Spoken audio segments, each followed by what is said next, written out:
PNTL li husi comando município dili registro caso asliu mai husi esquadra Dongalesu. Comandante município dili, superintendente, chefe polícia Orlando Gomes. Ato informação no jornalista Sira, quinta-feira, logo no resingida fulan setembro, né? E a esquadra Dongalesu ai mutin dili. Nia parte informa, esquadra hat nebe registro e o município dili. Registro caso asliu mai husi esquadra Dongalesu. O tipo caso nebe registro asliu uma ofensa sem integridade física simples.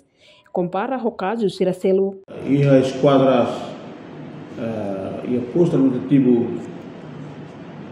HAT e a município dele e a esquadra HAT, mas existe a município dele, mas e a esquadra Dongalesu, temos sempre normalmente caso sempre sai macas, então ia pulang setembro ou ia pulang agosto, nyalaran kita registra caso totalnya muito 87 casos.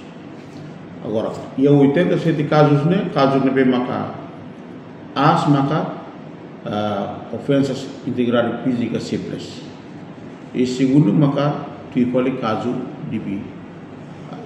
Pois tuipali caso sercelo de maka dalam estragos, waktu berdarah ou caso sercelo de maka musuh.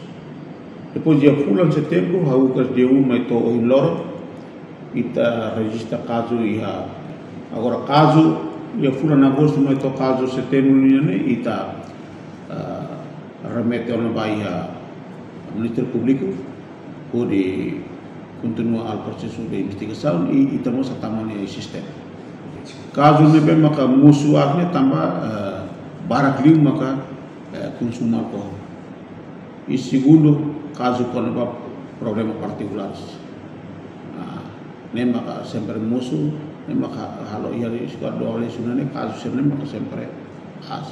E a fulan setembro, né? Comando município dele registro caso hamuto cronulo recém lima, no husi caso hirak né? Caso mosusi fulan agosto, to setembro, né? Comando levanta o Ministério Público, o de halo processo continuação tur lei nebe vigor e a nação ida né? Reportagem Melania Conceição, Televisão Timor-Poste. Janela informação ba emogoto, atau tem informação atual dia kliu.